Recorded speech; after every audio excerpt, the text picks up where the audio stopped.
29. Descubierto. Solej y el rey de Ayene habían estado conversando por muchas horas durante varios días. Era verdad que Forotan y Batarove habían hecho un excelente trabajo entre los súbditos de Tobej. Pero una parte de la historia lo incomodó a tal punto, que necesitaba ser aclarada y era necesario exponer toda la verdad. Amigo mío, ¿alguna vez conociste a la princesa Saxade o a la princesa Kimia? No. Ellas nunca nos permitieron llegar hasta Makanesol. Nuestro intérprete siempre regresaba frustrado por no haber logrado que me dieran el privilegio de estar ante ellas y pedir su alianza. Aquí tengo una carta donde ella me dice que jamás recibirían en su reino a gente tan depravada como nosotros. Solej apoyó su cuerpo sobre la mesa y desenrolló el mensaje. El príncipe se lo mostró a su esposa, y miró de nuevo a su interlocutor. La princesa Mariana sintió suavemente. ¿Quién fue tu emisario? Tanafor. Sospeché que algo así había pasado y le he pedido a la princesa Kimia que venga a entrevistarse contigo para saber con exactitud qué sucedió en esas ocasiones. Me parece bien, dijo Tobej con emoción. Kimia entró al salón en donde habían estado conferenciando Solej y Tobej, junto con las princesas Marian y Doroi. También se encontraban presentes Batarove y Motarjem. Cada uno de ellos inclinó suavemente su cabeza, dándole la bienvenida. Doroi estaba sorprendida por la hermosura y la paz que podía ver en el rostro de Kimia. Dile a Tanafor que venga, le ordenó Tobej a Motarjem. Iré yo, padre, dijo Doroi, levantándose de su asiento. Los demás continuaron charlando entre sí. Doroi sabía que Tanafor se negaría a presentarse delante del rey, porque no toleraría recibir la orden a través de un esclavo, como él lo llamaba. Tanafor, mi padre requiere de tu presencia. Vaya. ¿Acaso Motarjem no fue capaz de interpretar alguna palabra importante? Sin dar explicaciones, Doroi regresó al salón, asegurándose que Tanafor la siguiera. Todavía tuvo que esperarlo a la puerta, antes de entrar. Cuando hubieron entrado, Doroi les señaló una silla al lado de Tobej. Tanafor esperaba que un sirviente anunciara su presencia, pero no fue así. Como sea, se instaló con toda la pompa posible y esperó que el rey Tobej hablara. Tanafor, ¿conoces a esta mujer? Signo de interrogación, le preguntó Solej. El consejero de Ayene miró con lujuria a la princesa Kimia. Una mujer tan hermosa no pudo haber escapado a mis sentidos, príncipe, Solej reconoció. Una mirada rápida entre Solej y Tobej fue la respuesta definitiva. Solej fue más allá, para quitar toda duda. ¿Cuántas veces te has entrevistado con la princesa Kimia para pedirle un encuentro con el soberano de Ayene? Innumerables, signo de exclamación, dijo, sin quitar la vista de sobre el cuerpo de la princesa. ¿Qué te ha dicho? Ella se ha negado a recibir a mi rey, alegando que somos escorias indignas de su interés. Había una carta que comprobaba mi testimonio, pero el rey Tobej la quemó. Solej le extendió el documento. ¿Es esta? Tanafor la tomó, con mano temblorosa, y la examinó. No estoy seguro que sea la misma. El rostro de Tobej enrojeció por la vergüenza. Doroi tomó la mano de su padre para evitar una discusión contra su consejero. ¿Nos podrías describir cómo es el aspecto de la princesa Kimia? Signo de interrogación, preguntó Doroi. Tanafor quiso desaparecer a la princesa con su vista. Bueno. Es ... titubeó Tanafor. Basta. No puedo tolerar la hipocresía de este engendro maligno, que nos ha estado engañando por quién sabe cuántos años. Gritó enfurecido Tobej, dando un golpe seco sobre la mesa. Le juro que es la verdad, majestad, signo de exclamación, prometió el consejero. Por respeto a estos soberanos, no voy a ensuciar su tierra de paz, esparciendo tu sangre inmunda. Embustero. Tanafor nunca había visto tan enojado a Tobej. Sáquenlo de mi vista, signo de exclamación, imploró Tobej. Motarjem tuvo que tomar del cuello a Tanafor y sacarlo a rastras de aquel lugar. Es obvio que no conoces a la princesa Kimia.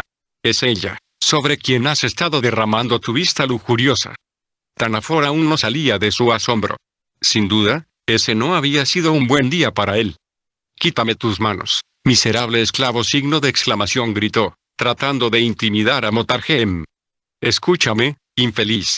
Por respeto a nuestros soberanos no te di tu merecido. Te olvidas que el rey me invistió con la autoridad suficiente para ejecutarte, pero no lo voy a hacer esta vez, aunque debería hacerlo. Por tu culpa, por tus mentiras, han muerto muchas personas. Los has estado engañando y quién sabe cuántas cosas más has hecho contra ellos y contra Aliene. Motarhem lo tomó por el cuello una vez más. Huye, escapa por tu vida. No se te ocurra regresar a Aliene. ¿A dónde iré? No me importa, Tanafor. Pero donde quiera que te encuentre, te voy a desollar como a un miserable cerdo. ¿Me estás amenazando? Signo de interrogación, preguntó con evidente insensatez. No, sonrió Motarhem. Es una promesa. Te arrepentirás, miserable esclavo. Tanafor salió del castillo tratando de recomponer su ropa y su maltrecho orgullo. Antes de entrar al castillo, Motarhem inhaló lo más que pudo, exhaló el aire, y regresó al salón. La mirada preocupada de Doroi se posó sobre sus ojos. Motarhem solo atinó a guiñarle su ojo derecho, tratando de confortarla. En medio de un espacio de silencio, el rey Tobej aprovechó para ofrecer disculpas a la princesa Kimia. Estamos tan avergonzados mis súbditos y yo, al permitir que un hombre así nos mantuviera engañados, dijo Tobej, apesadumbrado. Doroi se levantó de su asiento y posó sus brazos alrededor de su padre. Era la primera vez que ella hacía algo así en público. Los ojos del rey se humedecieron por unos instantes, tomó las manos de su hija y las apretó contra sí mismo. Motarhem sonreía de manera suave y discreta, en silencio. En verdad, amigo Tobej, no lamento haber sido tan directo para sacar a luz la verdad. Todavía seguimos luchando contra los viejos hábitos de Mazhab dentro de nuestro ser. Pero sería una falta gravísima si yo hubiera permitido que la mentira siguiera carcomiendo tu reino. Estoy agradecido, príncipe Solej. Te ofrezco mi mano y mi corazón, amigo mío. No dudes en venir, cuantas veces lo desees. Muchas gracias, príncipe. Mi padre y yo estamos más que contentos por haber venido. La princesa Kimia se acercó a las mujeres. No se vayan aún. Deseo pasar unos días en tu compañía, Doroi. No deseamos ser una molestia, princesa Kimia. Le aseguro que mi hija y yo tardaremos unos días, para que este hecho vergonzoso se nos olvide. Además, la reina Pirosi ha de estar ansiosa por saber los detalles de este encuentro. Marjan tuvo una idea. ¿Y qué tal si Doroi y yo vamos al castillo de Kimia? Solej puede acompañar de regreso al rey, y nosotras podemos llevar a Doroi a Aene. La idea no estaba nada mal. Al día siguiente todos podrían partir, de acuerdo a los planes. 30. Libre. Vegesta había mirado a través de la ventana. Y aunque los sentidos de Sendani se habían alertado temiendo que sus enemigos hubieran dado con su paradero, su condición física estaba bastante deteriorada como para defenderse o huir del lugar. Sí son ellos. Signo de exclamación, exclamó emocionada la joven, saliendo a toda prisa para recibirlos. ¿Están esperando a alguien? Quizá yo sea un estorbo para ustedes en este momento, dijo Sendani. No. Realmente tú eres la razón por la cual ellos están aquí. Les he pedido que vengan desde Handeli, y ellos han accedido a venir para ayudarte. ¿Son médicos? No. Cuando estuviste inconsciente, traje médicos pero no pudieron encontrar ninguna afección en tu cuerpo, y llegaron a la conclusión de que lo tuyo no es una enfermedad. Sendani creía saber cuál era el verdadero problema con él. Y si estaba en lo correcto, harían falta muchísimos hombres para contener la fuerza que de él fluiría. Sendani había visto muchos casos dentro de la fortaleza de Mazhab, y la verdad, nadie quería estar en su pellejo. Por supuesto, lo invadía el desaliento y la vergüenza, porque nadie en su sano juicio quisiera tener como invitado a un hombre como él, con quién sabe cuántos demonios dentro. Los hombres se acercaban a la puerta y Sendani se alisó un poco el cabello, tratando de estar lo más presentable posible. Después vinieron las presentaciones formales y de rutina, que forman parte del rito humano para romper el hielo. Por supuesto, los forasteros no lo iban a incomodar con preguntas acerca de su pasado, al menos, no por el momento. Eftejar intuyó que necesitaban salir de ese cuarto y dirigirse hacia el jardín, a un lado de la mansión. Sendani caminó lentamente a causa de la debilidad y se sentó en un sillón de madera y cuero de res. El día estaba radiante.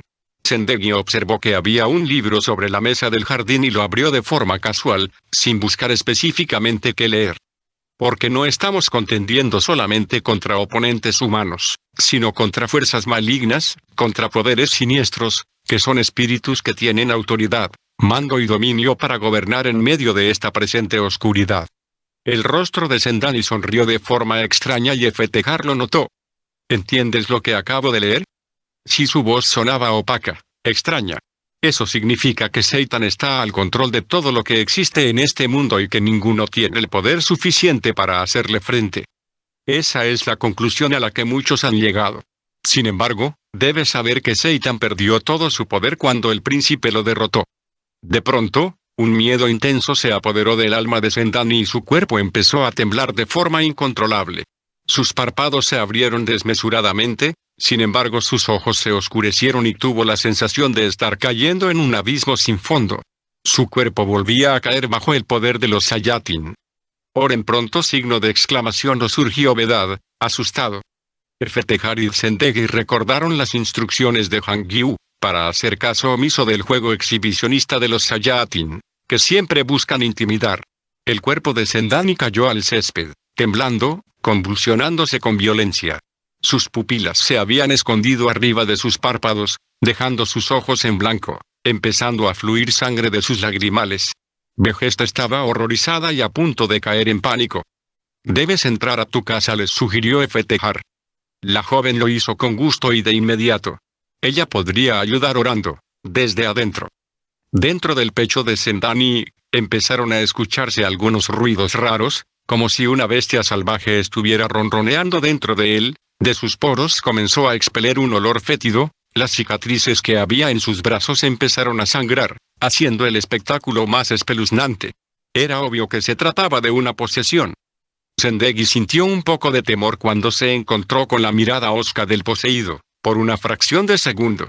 Pero al recordar que Efetehar ya le había advertido acerca de ese momento, asumió su posición de autoridad.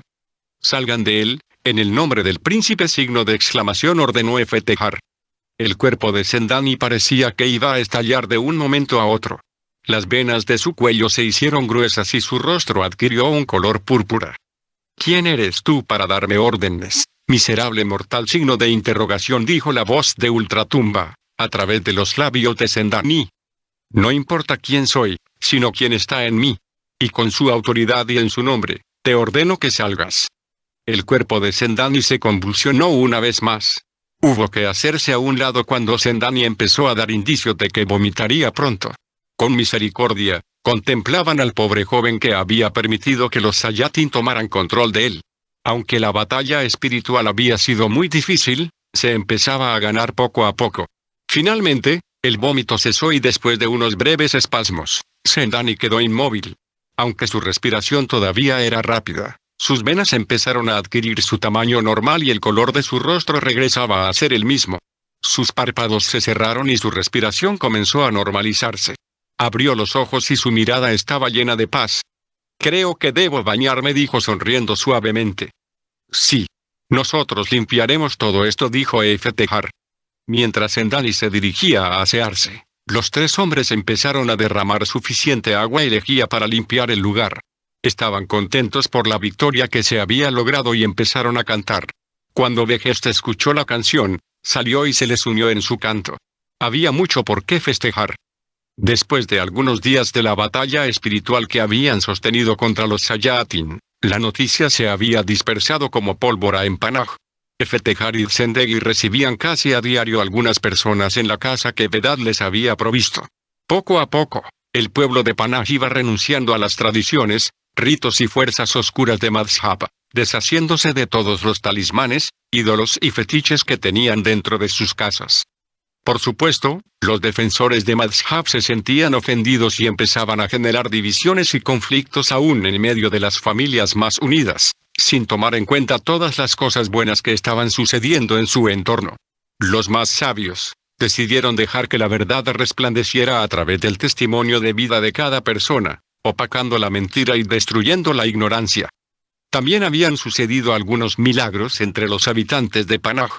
Cada vez que Efetehar o Zendegi explicaban el libro, había maravillosas reconciliaciones entre padres e hijos, que jamás habrían ocurrido, y los hogares empezaban a ser restaurados con la presencia del príncipe. El trabajo era mucho, que casi no tenían tiempo para visitar a los amigos. Un día, Efetehar y Zendegi decidieron que era tiempo de visitar a Sendani y necesitaban cerciorarse que todo estaba bien.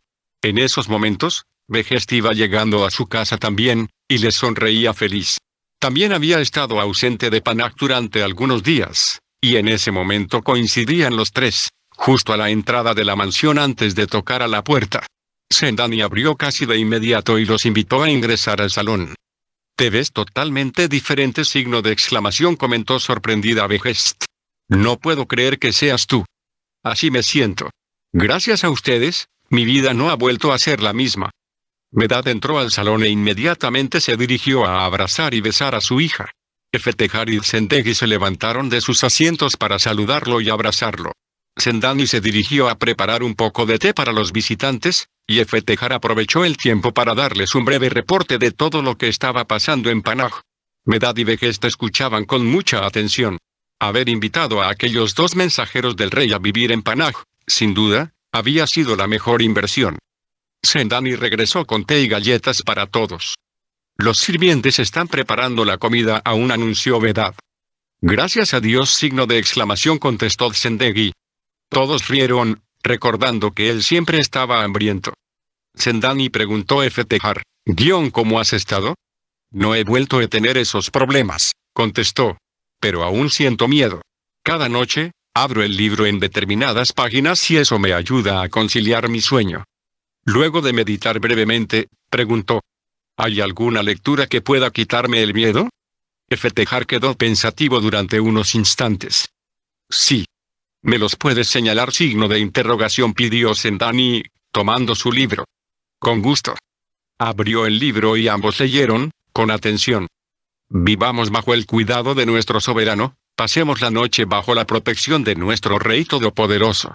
Él es nuestro sitio seguro, el Rey que nos da fuerzas, el Señor en quien confiamos. Solo Él puede librarnos de los peligros ocultos y de enfermedad mortal. Bajo su cuidado y protección podemos vivir con seguridad. Nunca tendremos que preocuparnos de estar en peligro de muerte.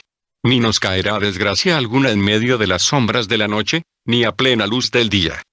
Aunque veamos caer 1000 o 10.000 muertos a nuestro lado, nada malo nos pasará a nosotros, y veremos cómo reciben su merecido los malvados. El Dios Altísimo y Protector es nuestro refugio. Por eso ningún desastre vendrá sobre nuestros hogares». «Es hermoso», signo de exclamación, sonrió Sendani. «Claro que lo es, amigo mío. Sin embargo, con esto, solo te podría estar dando un remedio para tolerar tu enfermedad, en vez de darte la medicina que te sanará. ¿Qué prefieres?» «¿A qué te refieres?» «En tus manos, tienes el libro que contiene las palabras del rey, y sus palabras pueden transformar tu mente. A eso le llamo, el remedio para tolerar tu enfermedad. Pero si el príncipe entra a tu vida cambia. Es la medicina que te sana. De esta forma, el temor que sientes, no necesitará ser alumbrado, sino erradicado por la presencia del rey en tu vida. Creo entender, Eftekhar. Has sido parcialmente libre, Sendani. Es evidente que los demonios se han ido de tu cuerpo. Pero el vacío que han dejado, más pronto que tarde lo van a venir a reclamar. Por eso debe ser llenado con algo, o mejor dicho, con alguien más poderoso que ellos. No entiendo exactamente lo que significa eso». Eftekhar abrió el libro y leyó en cierta parte. «Cuando el Sayatin sale de un hombre, vaga por lugares desiertos en busca de reposo, y al no encontrarlo, piensa, volveré a mi casa, de donde salí. Cuando llega, la encuentra limpia y en orden. Entonces va a buscar a otros 7 Sayatin peores que él, entran y se instalan allí. Y al final, ese hombre se encuentra peor que al principio. Ahora entiendo con más claridad», dijo Sendani, «¿qué debo hacer para recibir su vida en mí?» «Arrepiéntete y cree en el nombre del príncipe», dijo Behest, emocionada. «Por supuesto que me arrepiento», signo de exclamación, confesó Sendani. «Hice tantas cosas perversas y sé que todo lo que ha sucedido son consecuencias de mi pasado. Mi vida ha sido un desastre». Eftekhar, Zendegi, Medad y Behest impusieron las manos sobre él y oraron, implorando que la presencia del rey lo inundara. En ese preciso momento, la fuente de vida del príncipe llenaba de eternidad el espíritu del nuevo Sendani. Después de las felicitaciones, Medad quiso advertirle a su joven amigo las cosas a las que tal vez tendría que enfrentarse. «Durante muchos años viví atado por las opiniones y la crítica de muchas personas. Me preocupé tanto por cuidar mi testimonio que me olvidé de vivir mi propia vida, y viví de manera mediocre. Eso fue lo que me hizo ir a esconderme en la fortaleza de Madhshapa. Arrastré a Behest conmigo, hasta que comencé a leer el libro a escondidas de los prestes y de toda esa gente que se preocupaba por mi forma de vida, y al fin me pude dar cuenta que al único que debía rendirle cuentas, es al rey mismo. Tomó un sorbo del té caliente que había traído Behest. Cuando aprendes a caminar con el rey, se nota. No nos escudamos en frases trilladas de yo no soy perfecto, ni tampoco nos detenemos en los baches de la vida. Seguimos adelante pese a quien le pese, incluyendo a nuestros familiares. De forma inconsciente, Medad vio el rostro de su amada nieta. No te preocupes por la crítica. La gente siempre lo hace. No le des importancia a lo que mientan acerca de ti. Ni siquiera lo menciones. A nuestro príncipe lo mataron por ser perfecto, y cuando caminas con él, también corres el riesgo de sufrir el mismo destino. Tomó otro pequeño sorbo. Debo ser honesto contigo, a pesar de todas mis fallas, anhelo salir de esta vida con una mejor reputación. Así que, enjuga tus lágrimas, recoge del suelo tus buenas experiencias, levántate, sacúdete el polvo y sigue caminando. Medad terminaba de beber el último sorbo de té. Así que no dejes que la gente te manipule con su falsa preocupación por haberte librado de la influencia de Madhhab. Satan es religioso. Así que no permitas que te condenen o que gobiernen tu vida a través de palabras cargadas de religiosidad. Personas así solo te causan aflicción de espíritu, y probablemente traten de provocar un retraso en los planes originales que Dios tiene para ti. Cuídate de tales personas, porque es probable que sobre tus espaldas estén cargando la traición misma. Gracias, Medad. Nunca podré pagarte por tanta bondad que me has mostrado. En cuanto me recupere, podré salir a trabajar para pagar los gastos que has hecho por mí. No te preocupes por eso. Me basta saber que estarás aprendiendo a vivir como un verdadero ciudadano de Nur. Lo haré, prometió Sendani, pero deseo ir a mi tierra cuanto antes y contar lo que me ha sucedido. Te entiendo. Sin embargo, no debes arriesgarte demasiado.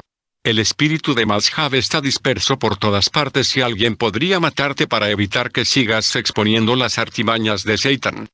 Sendani trató de sonreír, entendiendo a lo que se refería Medad. Lo sé. Tengo tantos enemigos, aún entre mis propios parientes, que estarían dispuestos a deshacerse de mí, o por lo menos, a denunciar mi presencia. La joven le sirvió un poco más de té. Creo que deberías esconderte por algún tiempo, hasta que los prestes de Madhhab se olviden de ti. Gracias por tu preocupación, Behest. Estoy pensando en mi situación. No puedo permitir que alguien corra un riesgo innecesario por mi culpa. 31. Dust. Asej y Dust reían fascinadas, contentas de estar juntas una vez más, sobre todo, en muy diferentes circunstancias. Hasta recordaron cómo habían hecho huir a los Sayatin de la cueva de los dioses. Pero era obvio que eso era solamente una plática superficial. El silencio las forzaba poco a poco, a ir más profundo, hasta vislumbrar los rincones de sus corazones. Habían sufrido tanto, pero ninguna de ellas había tenido el valor para contar sus historias. Dust decidió ser la primera en contar su historia. Nací en una familia muy pobre. No tanto porque no hubiera la forma de vivir mejor, sino porque mi padre, aparte de ser perezoso, despilfarraba el poco dinero que obtenía, gastándolo en innumerables libros que Madhhab vendía para engatusar a los más ilusos y débiles de carácter, amadores de la filosofía hueca e inservible, incapaz de cambiar el corazón humano. Con tanto conocimiento vano dentro de su cabeza, se olvidó del hambre que sentíamos mis hermanos y yo. Asej sabía que esa historia iba a ser muy semejante a la suya. Recuerdo que cuando apenas tenía 3 o 4 años, mi padre intentó abusar de mí. Aunque mi padre gozaba de un gran prestigio por ser inteligente y recto, solo mi familia y yo conocíamos la verdad.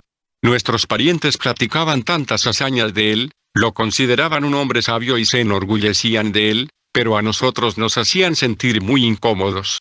Te entiendo, Dust. Créeme que he pasado algo similar. Yo no sé si mi madre se dio cuenta de lo que había intentado hacer mi padre conmigo, ya que después de eso, ella permanecía la mayor parte del día a mi lado. Comencé a mojar la cama y mi madre se empezó a desesperar con mi incontinencia. Su protección se fue convirtiendo en agresividad, y comenzó a golpearme y castigarme de manera cotidiana. Las lágrimas surcaban las mejillas de Dust. Asej le ofreció su pañuelo. Una madrugada, mi madre me sacó de mi cama y me hizo estar semidesnuda debajo de la mesa.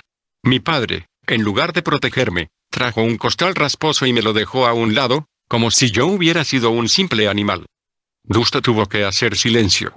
Se acercó a la ventana y su mirada se perdió más allá del horizonte, antes de que la noche cayera sobre el reino de Canelle Jodaban. También Asek se acercó y recargó sus antebrazos en el borde de la ventana. Tenía unos 7 años cuando un día decidí huir de mi casa.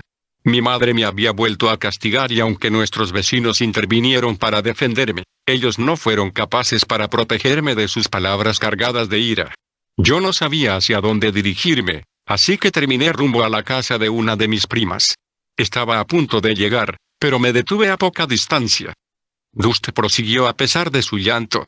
De pronto, apareció mi madre y no pude esconderme en ningún lugar. Pensé que ella iba a estar preocupada por mí y que me iba a abrazar después de haberme encontrado, pero sentí de nuevo su furia. ¿Acaso tu madre no te amaba? Signo de interrogación preguntó Asek. Dust tuvo que detener su conversación para limpiarse la nariz. Durante mucho tiempo creí que me odiaba. Pero después de muchos años, entendí la razón de su odio en mi contra. Aunque ella nunca nos habló mal de mi padre, su relación con él fue desastrosa. Dust suspiró con fuerza. Narró su vida de adolescente y cómo había caído en las garras de Candidan, una mujer de mucha influencia en la fortaleza de Madhhab, que se dedicaba a comerciar con jóvenes hermosas. Una mañana, Rahmat la había encontrado inconsciente en medio de un charco de sangre, en plena calle, y la había llevado hasta su casa. Había curado sus heridas, y por primera vez en muchos años, pudo sentir el cariño de una verdadera madre. Cuando Rahmat me acarició, recordé las pocas veces que mi madre lo hizo conmigo. Al final de su vida, me pidió perdón y supe que en ese momento, estaba siendo libre de muchas ataduras. Dust sonreía a pesar de que su rostro estaba bañado en lágrimas. Cuando ella murió, yo seguía llorando, pero no a causa de su muerte, sino porque me había sentido amada por mi madre. Asek tuvo que desenmarañar el cabello que había caído sobre el rostro de su amiga. ¿Y tu padre? Fue muy difícil tratar con él. Nunca mostró ni una gota de arrepentimiento por todo el mal que nos había causado como familia. Mi hermano y yo lo confrontamos con amor hasta los últimos instantes de su vida, pero no se arrepintió. ¿Crees que los libros de Madhhab embotaron su mente? Dust pensó la respuesta unos instantes. No fue solo eso. Creo que su madre fue la culpable en gran manera, al dejarlo creer que era el centro del universo. Nunca lo disciplinaron y nosotros tuvimos que sufrir las consecuencias de haber dejado que su ego se hinchara de esa manera. Recuerdo que me interpuse para evitar que matara a su propia madre con una silla. Asek cubrió su boca, horrorizada. No es posible. Lo fue, mi querida amiga. Su madre murió de una manera extraña. ¿Crees que él? Dust volvió a suspirar. No lo sé. Hay tantas cosas que apuntan a que él mismo la asesinó, pero no tengo una evidencia real. Tal vez la envenenó, tal vez la mató con sus propias manos. No lo sé. Tu vida ha sido muy difícil, Dust. Aún recuerdo la noche que la esposa de Teriki nos contrató para... No era su esposa, Asek. En realidad Candidan se disfrazó para causarle una gran pena. Candidan. Apenas puedo creer su perversidad. Así es. Las cosas se empezaron a esclarecer después de que la princesa Shahzadeh murió. Asek posó su mano sobre el brazo de Dust. Espera, ¿qué tiene que ver la princesa en este asunto? Dust suspiró. Aquella noche, salí de la casa de Teriki con la esperanza de empezar a rehacer mi vida con las monedas que Candidan nos había pagado. Por ella se dio cuenta que yo no había cumplido con mi trabajo, y me apuñaló. ¡Qué horror! Signo de exclamación, dijo Asek. Creí que iba a morir. No sé a cuánto tiempo había estado inconsciente, cuando Rahmat me encontró, y me llevó a su casa. Allí me curó y me cuidó por 3 días hasta que recuperé el conocimiento. Ahora se lloraba. Al tercer día, llegó a la casa de Rahmat, una mujer muy hermosa y elegante que reconocí enseguida, era la princesa Shahzadeh. Asek cubrió su boca con ambas manos. ¿Te reconoció? No. Pero después de platicar con ella, tuve que confesarle mi pecado. Después de mi encuentro con esas 2 maravillosas mujeres, mi vida empezó a cambiar. La mirada de Asek se posó en el piso. Sentía vergüenza por haberle causado un daño irreparable. Pobre de ella. Y pensar que nosotras. Ella nos perdonó, Aseg. Supo la verdad y nos otorgó su perdón sin reservas. Si hubiera sabido que su esposo era. Pero no lo supimos, Aseg. No te atormentes más. Ella murió en paz y eso me llena de consuelo. Me habría gustado conocerla. ¿Sabes si tuvo hijos? No tuvo. Creo que el cielo le evitó mucho más sufrimiento. La perversidad de Tariki era extrema. ¿Aún vive Tariki? Creo que necesitamos pasar a otro tema. Pensar en él me incomoda bastante. Tienes razón, Dust. Cuéntame, ¿dónde conociste a tu príncipe? La sonrisa de Dust era amplia, sublime. Era como ver la salida de un nuevo sol. No importa si yo lo conocí. Lo importante es que él me conoció. ¿Supo de tu pasado? Sí. Y aún así quiso amarme y darme su vida. Pero te expusiste a ser la crítica y burla de todos. Te equivocas. Yo no me expuse a nada. Mi reputación no valía en absoluto. Fue él quien quiso sufrir la vergüenza por amor a mí. No necesito preguntarte si lo amas, porque todo tu ser refleja esa evidencia. El rostro de Dust se sonrojó. Tengo que preguntarte algo. Vamos a dormir, Aseg. Mañana debemos partir temprano. ¿A dónde vamos? Dust guiñó un ojo. Ya lo verás. 32. Sarapa. Era muy incómodo para Deraxan caminar detrás de Darya en silencio, como si fueran dos extraños. Ella se mantenía distante, fría. Se detuvo un instante y lo miró. Te odio. Él sintió el poder de las palabras amargas de su amada taladrándole el alma.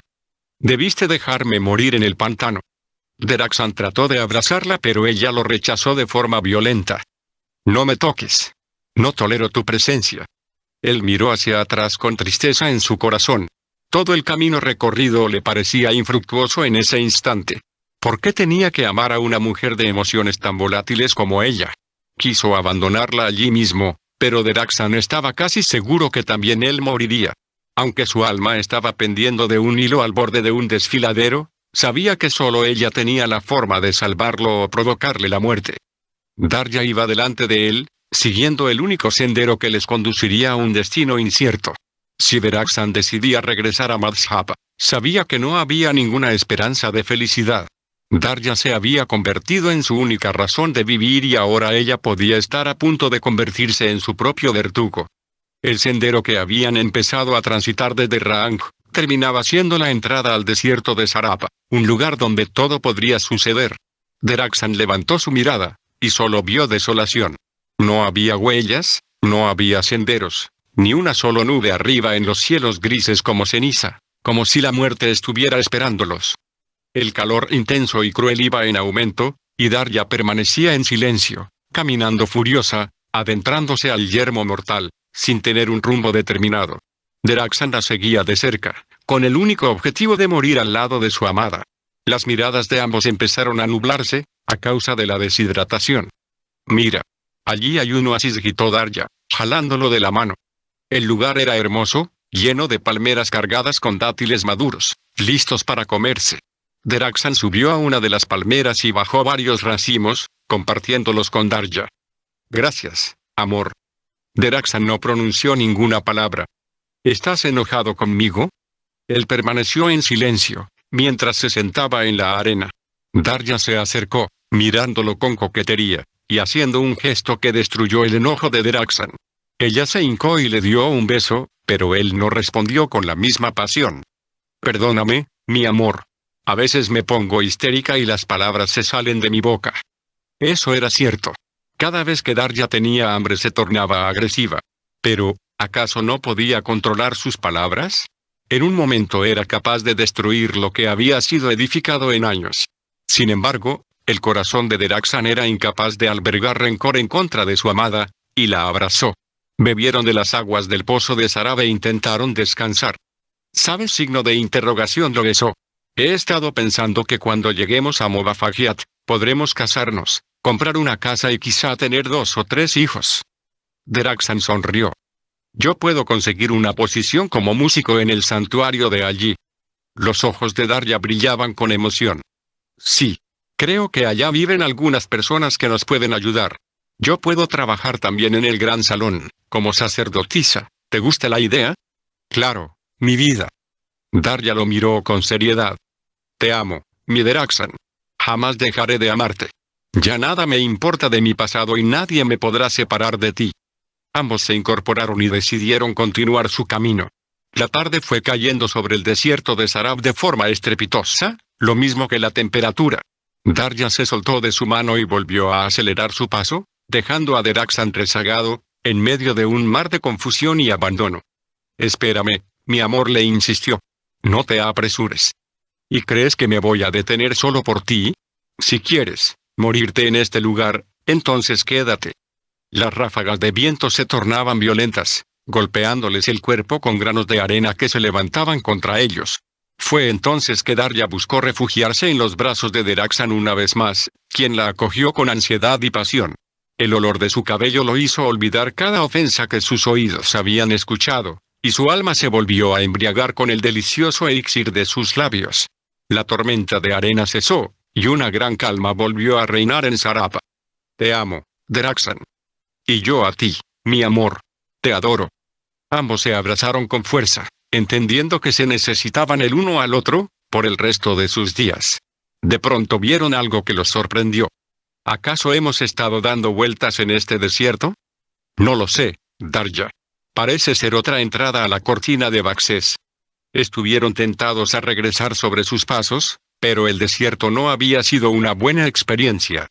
Sigamos adelante, Darya. La tomó de la mano, pero ella se resistió. No deseo entrar.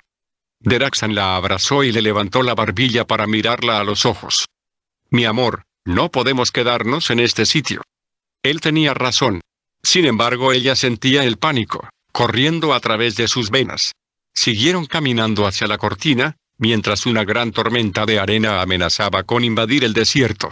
El viento poderoso hacía que el cabello de Darya golpeara su bello rostro. Me quedaré aquí. Tal vez deba regresar a Madhhab, de donde nunca debí salir. Deraxan tomó la mano de Darya e intentó arrastrarla con él, por ella se resistió, gritando toda clase de injurias. Él la levantó en vilo y sin meditarlo o medir las consecuencias, se adentró. Solo bastaron unos segundos para salir del lugar. Aún así, dentro de la cortina de Baxés, había escuchado lo que el príncipe le había dicho a Darya. El convenio que firmaron Darya y Pul fue falso en todo su contenido y contra mi voluntad. No hay tal pacto. Darya supo que Pul había contraído por lo menos 2 matrimonios, y que el último no había sido nulificado por las autoridades correspondientes. No era raro que la influencia de Nehal Parast sobre la ley se rompiera vez tras vez. Sus riquezas habían enviado a muchos a la ruina o a la muerte. Hubo muchas cosas más que el rey habló con Darya, sin embargo, a pesar de estar presente, le fueron veladas a él. Sintieron que debían salir de aquel lugar y lo hicieron a través de una gruta enorme. Deraxan no podía entender por qué habían salido hacia ese valle. Ni siquiera había escuchado que la cortina de Baxés tuviera otras salidas. Entonces comprendió que el viaje iba a ser mucho más largo y cansado. Claro, el paisaje era más o menos maravilloso, el sol brillaba intenso en el hermoso cielo azul, y la vegetación que se extendía en el valle, se mostraba algo colorida, casi bella. Deraxan pudo ver innumerables árboles frutales, todos codiciables, como aquel árbol en medio del Edén. Sin embargo, esa no era la salida correcta. Regresemos. Esta no es la salida. Quisieron volver a entrar a la cortina, pero el golpeteo del agua era tan pesado, que dolía. ¿Dónde estamos? Signo de interrogación, preguntó Darya, asustada. Los ojos de Deraxan escrutaron el valle profundo que se extendía ante sus ojos. Podrían aventurarse e ir por el río, pero tardarían semanas, incluso meses para llegar a algún sitio habitado, si es que lo había. La única opción era subir a la cúspide de la montaña más cercana y buscar la senda que los condujera a Movafagiat. Con mucha ternura, tomó la mano de Darya, ayudándola para que su paso fuera más firme y rápido, pero de vez en cuando ella volteaba, mirando de forma insistente hacia la salida de la cortina. ¿Qué te pasa, Darya? ¿Temes que alguien nos esté siguiendo? No, ella bajó su rostro, triste. Siguieron caminando cuesta arriba y Darya continuaba volviendo su rostro, como si estuviera buscando, esperando que alguien saliera de la imponente cascada. El cansancio estaba venciendo a Deraxan. No solo era la cuesta, sino que estaba esforzándose por arrastrar a Darya hacia la cumbre, o por lo menos a un lugar plano. Tuvieron que detenerse un momento. ¿Estás cansada? No. Deraxan sintió que una horrible sensación de impotencia se apoderaba de su alma. Usualmente él era muy tranquilo, pero su paciencia tenía un límite. Darya continuaba dirigiendo su vista hacia la cascada de Baxés. Eso lo descorazonó. Sin embargo, el temor de perderla le hacía difícil querer confrontarla. No deseaba dejarla atrás en medio de aquel valle, pero el paso lento de Darya los retrasaba impidiéndoles salir pronto del lugar. Tuvo que volver a armarse de paciencia, respiró hondo y continuaron su camino cuesta arriba. La cima aún estaba bastante lejos y el lastre humano que arrastraba a cuestas lo agotaba más y más. Sintió un tirón en su brazo izquierdo. Darya se había detenido. Creo que acabo de ver a Pul, saliendo de la cortina. Signo de exclamación, exclamó con emoción. La sangre se agolpaba en las sienes de Deraxan, pero se mantuvo calmo. Había llegado el tiempo de confrontar y decidir. Sin soltar la mano de su amada, la miró a los ojos. Es curioso que después de que el mismo rey te haya revelado la verdad te sigas aferrando neciamente a tu pasado. Has estado amando a Pul por el dolor que representa. Y, ¿sabes? Estoy exhausto de luchar contra él. Me duele que te niegues a amarme a pesar de saber que ya no existe nada que te lo impida. Deraxan aspiró profundamente el aire frío del valle de Baxés, exhalándolo con suavidad. Ya no tengo más fuerza para seguirte arrastrando.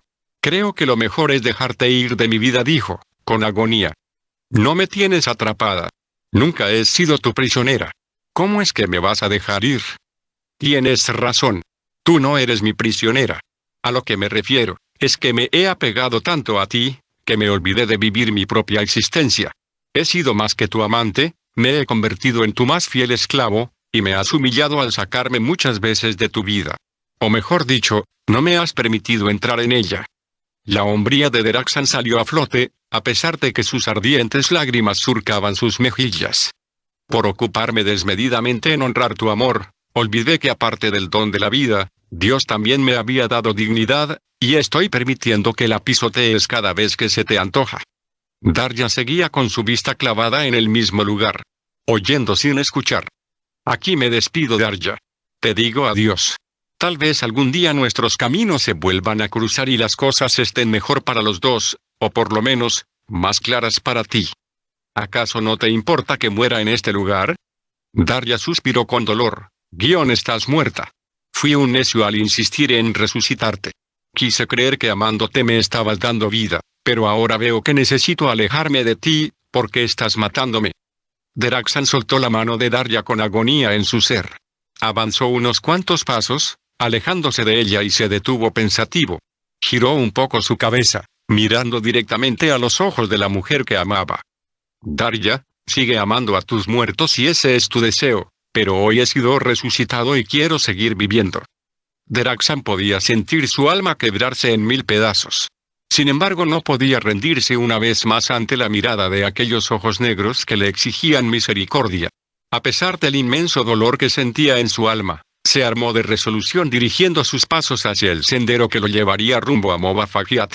Por fin había encontrado el camino hacia su propia restauración. Apenas había caminado unos cuantos pasos, cuando encontró un pergamino pequeño tirado en el suelo. La curiosidad lo motivó a levantarlo. Era obvio que casi nadie había pasado por allí desde hacía mucho tiempo, pero el pedazo de piel era relativamente nuevo. Lo desenrolló y leyó.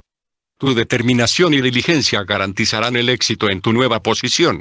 Algunas cosas serán diferentes y requieren ajustes. Todo esto está ocurriendo para ayudarte a prepararte para los cambios aún más próximos. Has dejado un entorno y entrado en otro.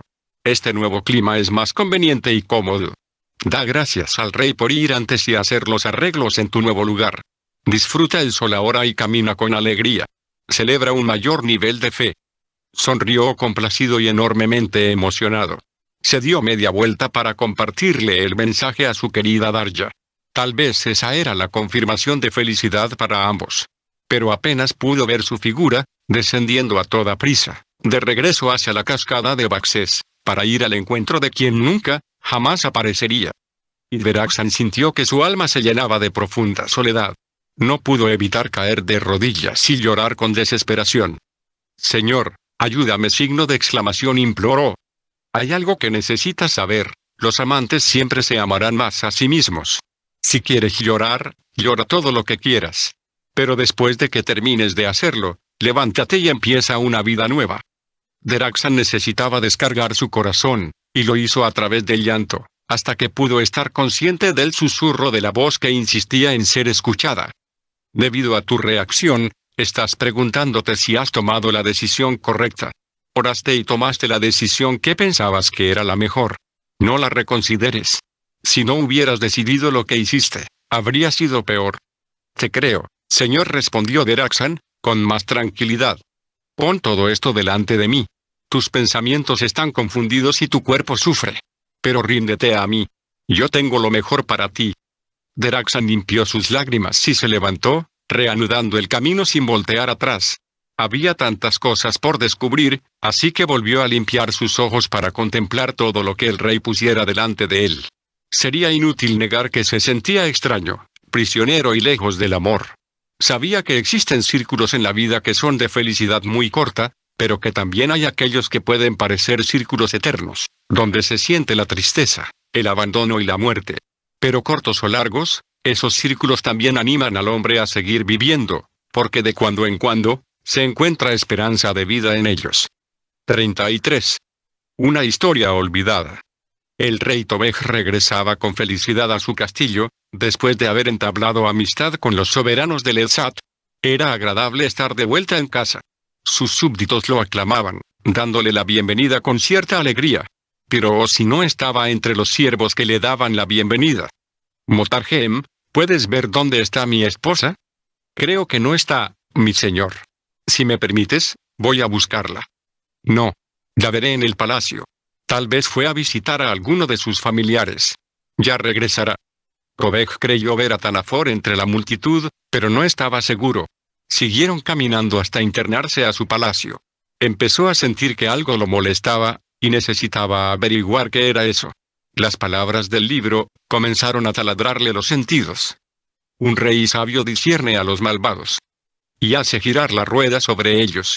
La conversación con Solej le había revelado que había una especie de deuda sin pagar en Aliene. Una deuda que había traído tristeza y pobreza a su reino. Necesito hablar con Baous, el capitán de la guardia. Dile que venga de inmediato, ordenó a uno de los sirvientes. El criado salió prontamente del salón del trono y se dirigió al sitio que usaban como cuartel, en el patio del palacio. Cuando el criado transmitió el deseo del rey, el capitán no osó preguntar nada al sirviente, pero de alguna manera, se sintió cómodo que el rey deseara hablar con él, aunque no era muy usual. El criado y él entraron al salón. El siervo hizo una suave reverencia y salió a seguir cumpliendo sus faenas. Baous permaneció de pie, en silencio delante del rey, quien al parecer, buscaba las mejores palabras para abordar el tema que deseaba tratar con él. Aun con el libro entre sus manos, Tobej se puso de pie. Sígueme. Nadie podrá escuchar nuestra conversación en ese lugar. Sin preguntar, el capitán obedeció. Era obvio que el asunto era secreto y delicado. Salieron hacia el balcón, en donde Tobej gustaba estar leyendo todas las mañanas. Por las tardes contemplaba la caída del sol y a veces se quedaba en ese lugar, hasta que las estrellas aparecieran. Pero hoy, ese lugar se convertiría en un lugar de conferencias. Necesito saber algo que ha estado inquietando mi espíritu desde hace ya muchos días y necesito saber la verdad. Si tengo conocimiento de ello, ten por seguro que no te ocultaré nada, mi señor. Tobej hizo el ademán para que el capitán tomara asiento, quedando el rey de pie. El príncipe Solej me contó que en mi reino fue muerto un Mobaresan llamado Forotan. El príncipe te dijo la verdad, mi señor, admitió el capitán. ¿Cuál fue la causa y quién ordenó su muerte? Mi señor fue sabio al traerme a este lugar para que nadie se entere de esta conversación. Conozco la causa y sé quién ordenó la muerte de Forotan. Y aunque sé que mi vida correrá peligro, estoy dispuesto a revelarte la verdad. Habla. Baous bajó su vista, como mirando el borde de las vestiduras reales. Tu hija mató a Forotan. ¿Qué dices? Midoro y signo de interrogación preguntó, estupefacto Tobej. Sí, mi señor. Yo estaba ahí cuando sucedió eso. El espíritu de Tobej se llenó de ira, pero tuvo que contenerse para no golpear al soldado. ¿Hay testigos? Sí, mi señor. El rey sintió que toda su vida se derrumbaba. Desde que su primera esposa había fallecido, Dorothy se había convertido en el centro de su vida. Sin embargo, no podía negar que la había maleducado, cumpliéndole casi todos sus caprichos. Pero de eso a convertirse en una asesina, era casi imposible. Tobek puso el libro sobre la mesa, mientras gruesas lágrimas descendían por sus mejillas. Debe pagar por su crimen, dijo casi en silencio. El capitán palideció. El rey debía conocer toda la verdad. Mi señor, no te precipites en tu decisión. Aún hay cosas que debes conocer. Tobek se sentó a la mesa una vez más, y se dispuso a escuchar el relato del capitán. La historia real indicaba que por mucho tiempo habían reinado la mentira, el engaño y la traición. Baous tuvo que hacer una pausa para asegurarse que Tobek continuaba escuchándolo atentamente. Era sumamente importante que el rey no se centrara en el dolor que ahora estaba sintiendo. Tanafor dijo que tú habías ordenado esa persecución porque los Mobaresan eran un peligro para tu reino. Yo nunca di esa orden, ! Protestó Tobek. Ahora lo sé, mi señor. Después de nuestro viaje al Edsat, me pude dar cuenta de muchas cosas que se te han ocultado. Mi pueblo. Yo amo a mi pueblo, ! Dijo sollozando Tobek. Cuánto deseo que conozcan y abracen la verdad. Mi señor, yo no te voy a aconsejar cómo proceder con este asunto, pero es obvio que estás rodeado por gente sin integridad. Realmente empecé a darme cuenta de eso cuando llegamos al Edsat. Baous fijó su vista en cierto verso escrito en el libro, leyéndolo en voz alta. Un rey sabio discierne a los malvados y hace girar la rueda sobre ellos. El rey suspiró hondamente. Ahora sé lo que debo hacer. Convoca a toda la población en la plaza principal, para que se reúnan antes de la caída del sol. Como tú ordenes, mi señor. Baous salió inmediatamente del lugar, para cumplir el deseo del rey. Apenas salía del palacio, cuando vio a Tanafor, seguido por varias mujeres con rostro temeroso. ¿Todo bien, Baous? Ven a divertirte conmigo. Tengo mujeres y suficiente vino como para embriagar a toda la población. Alardeó. El capitán pudo ver la angustia reflejada en los semblantes de aquellas jóvenes. Era obvio que seguían a Tanafor en contra de su voluntad. Todo bien, mi señor. Sin embargo, creo que debe dejar para después esta diversión. El rey ha ordenado que toda la población deba asistir a la plaza principal, antes de la caída del sol, y ya no queda mucho tiempo para que eso suceda. Tanafor maldijo, dejando en libertad a las 5 jóvenes. Váyanse en paz, les dijo Baous. Nadie les hará daño. Asegúrense de estar en la plaza, junto con sus familiares y amigos. Las mujeres no cesaban de agradecer al cielo y a su enviado, por tan oportuna intervención. El capitán dio la orden respectiva a sus soldados y cada uno partió de inmediato a la cita. En el palacio, alguien golpeaba con fuerza la habitación de la princesa. La insistencia era tal, que Dorothy tuvo que apresurarse a abrir. Tanafor casi lo atropella, al entrar sin previo aviso. Era obvio que iba molesto. La ira lo poseyó aún más, cuando vio a Dorothy sentada a la mesa con el libro abierto, frente a ella. Seguramente el miserable esclavo había estado instruyéndola, ya que había una silla fuera de su sitio. No te di autorización para entrar, dijo ella, como saludo. Eso era la segunda cosa más humillante que había recibido en ese día. Aún así, trató de ignorar la frialdad de Dorothy. Tu padre ha convocado al pueblo antes de la caída del sol. Dorothy lo miró con desdeño. ¿Y? Quiero saber para qué. Tú deberías saberlo, por eso eres su consejero, ¿no? Tanafor se levantó exasperado. Desde que empezó a leer el libro, todo ha cambiado. La culpa la tienen esos míseros Mobaresan. Han venido a trastornarlo todo, inclusive a ti. A mí no me ha trastornado nadie, protestó Dorothy. ¿Que no? Mírate nada más. Rebelde, fría. Antes no eras así conmigo. Creo que estoy despertando a la verdad, Tanafor. La piel se le erizó. Necesitaba con urgencia un trago de licor. Trae vino, ! Le gritó a una criada.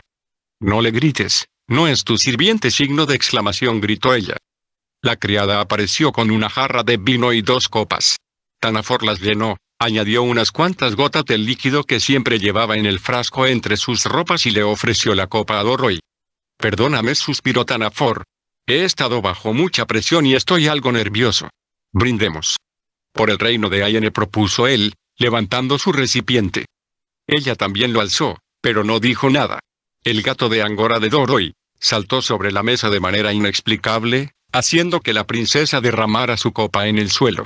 Los dos entendieron el comportamiento del felino, cuando vieron al ratón que saltó por sobre la mesa. Mi señora, debemos apresurarnos, si deseamos llegar a tiempo a la cita en la plaza, observó la criada. Ella es la princesa y puede llegar cuando lo desee, signo de exclamación, objetó Tanafor con creciente odio. Tienes razón, querida, dijo la princesa. El hombre vertió vino una vez más en la copa de Doroi. ¿No vas a beber? No. No me apetece. Doroi tomó un chal y ambas salieron de la habitación, dejando a Tanafor en medio de su amarga frustración. Pronto llegaron a la plaza principal. Ya había mucha gente reunida allí, y algunos miraron con recelo a Doroi. El rey llegó en medio de un incómodo silencio. Tanafor, siempre buscando la gloria, se colocó a su izquierda, un paso adelante. Tobek lo jaló suavemente hacia atrás. Todos lo notaron y quisieron reírse, pero la fama del mal genio del consejero del rey los ponía a temblar. Mi querido pueblo de Ayene, comenzó a hablar el rey. Les he pedido que se reúnan esta tarde, porque quiero pedirles que me perdonen por todo el mal y sufrimiento que les he causado en tantos años. La gente no pudo evitar cuchichear de asombro, pero pronto callaron para seguir escuchando con atención. Algunas cosas que sucedieron hace algunos meses me han hecho recapacitar y decidí que debo retomar las riendas del reino. Quizá algunos no sepan que la mayoría de las decisiones fueron hechas de manera arbitraria por este hombre, señaló a Tanafor, quien fungía como mi consejero. Tanafor comenzaba a sentir que el suelo se abría debajo de él. Se han cometido robos, violaciones y hasta asesinatos en mi nombre. Sin embargo, yo nunca los ordené. Doroi miraba horrorizada a Tanafor. De manera instintiva se aferró al brazo izquierdo de Motargem. El aludido dio un paso adelante y se encaró al pueblo de manera irreverente. Sí, admito mi culpa, rugió Tanafor. Pero si yo muero, la princesa Doroi debe morir conmigo. El pueblo comenzaba a inquietarse. ¿Por qué tengo que morir contigo? Signo de interrogación, protestó Doroi. Porque tú has matado a tantos como yo. Mentira. Yo nunca he matado a nadie, signo de exclamación, chilló la princesa. Tanafor se paseó majestuosamente frente a las decenas de personas. El rey crispó sus manos en señal de impotencia hasta que sus nudillos se pusieron blancos. Ellos son mis mejores testigos, dijo, señalando a algunos de los presentes. Además, el capitán de la guardia puede testificar de esto. ¿No es así, Baous? La gente hizo espacio suficiente para que Baous llegara al frente. Diles, Baous lo invitó, victorioso. Diles quién mató a Forotan. El capitán miró a los ojos del rey, a fin de pedir su autorización para revelar la verdad. Habla. La princesa Doroi mató a Forotan. ¿Qué dices? Signo de interrogación, protestó Doroi, sorprendida. ¿Cómo te atreves? Sí, mi señora, aseveró Baous. Yo estaba allí cuando sucedió eso. De modo que ella también debe pagar por su crimen, dijo Tanafor, sumido en éxtasis. El pueblo casi se abalanza sobre la hija de su soberano. Aún no pueden hacer justicia, gritó Baous. Todavía hay cosas que deben conocer. Tanafor logró hacer que la horda callara para seguir escuchando el relato del capitán, quien posó su mirada sobre el consejero. Tanafor había planeado la ejecución de Forotan y Batarobe, antes de su inesperada huida. Sin embargo, ante el hecho de sentirse burlado, decidió iniciar la persecución con mis soldados, sin consultarme. Tuve que cabalgar a galope a fin de poderles dar alcance y enterarme qué estaba pasando. Los soldados recordaron ese día y asintieron. Tanafor dijo que el rey había ordenado esa persecución, porque los Mobaresan eran un peligro para el reino de Ayene. Pero fue obvio que nuestro rey nunca dio esa orden. El testimonio de Baous era de suma importancia, porque todo Ayene conocía la integridad del capitán. Después de nuestro viaje al Edsat, me pude dar cuenta de muchas cosas que Tanafor le ocultó al rey, de tal manera que muchos súbditos han creído que él ha sido el causante de muchos asesinatos e injusticias. Doroi estaba atónita. No podía creer que el corazón de Tanafor albergara tanta maldad. Una vez que capturaron a Forotan, Tanafor increpó a Doroi para tomar el arco y obligarla a disparar las muchas flechas que se incrustaron en aquel valiente y fiel Mobaresan. que Dorothy sintió repugnancia al disparar la primera flecha, pero enseguida, sintió el deseo de masacrar al guerrero, como si ella estuviera poseída. La gente murmuraba, asustada por tanta maldad. Pude ver que Tanafor sonreía con crueldad, satisfecho cuando ella disparaba en contra de Forotan. Aún mis soldados se horrorizaron ante tal muestra de sadismo, por lo que tuvieron que desviar sus miradas para no seguir viendo tal escena. Nunca una victoria nos había dejado con un mal sabor de boca. Con cuánta razón Dorothy tenía aquellas pesadillas. Bao detuvo su narración abruptamente y se dirigió a Tanafor, que aún sonreía. ¿Qué sucede? Signo de interrogación preguntó, nervioso. He notado que Tanafor lleva un frasco de vidrio con él, y he sido testigo que vierte algunas gotas en el vino que le ofrece a la princesa. Al principio creí que era medicina, pero empiezo a sospechar que es algún narcótico. De otra manera, no se puede explicar el comportamiento de la princesa. Es medicina.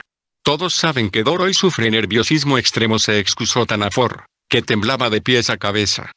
Si es para los nervios, dijo Motarjem, sacando el pequeño frasco de vidrio de entre las ropas del consejero, entonces no habrá problema en que lo bebas ahora que estás nervioso.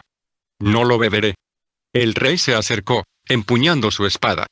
Lo beberás, si no deseas morir ahora mismo. Tanafor deseó que aquel miserable gato se apareciera de nuevo, evitándole el trago amargo. Quiso dejarlo caer, como si fuera un accidente, pero las manos de Motarjem estuvieron prestas para evitarlo.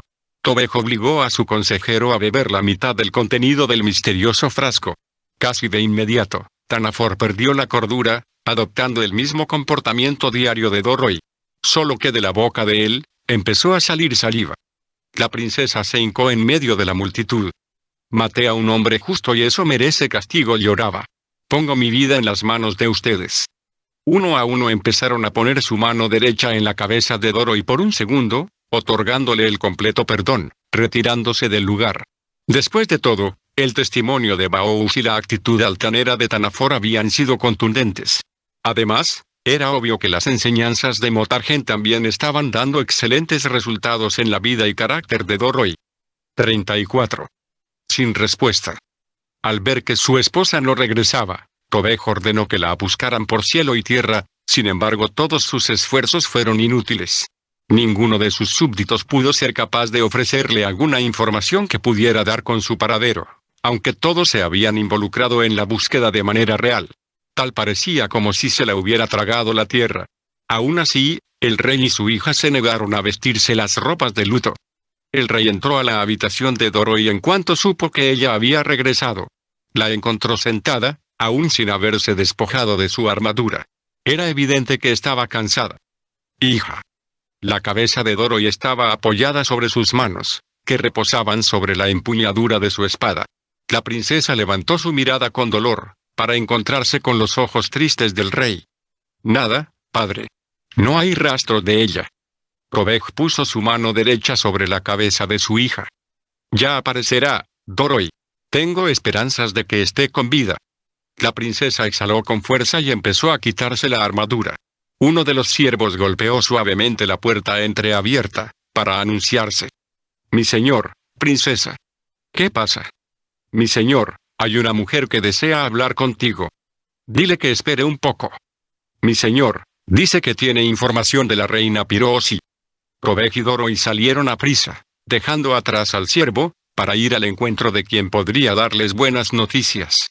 La mujer estaba de pie, admirando la belleza de esa parte del palacio.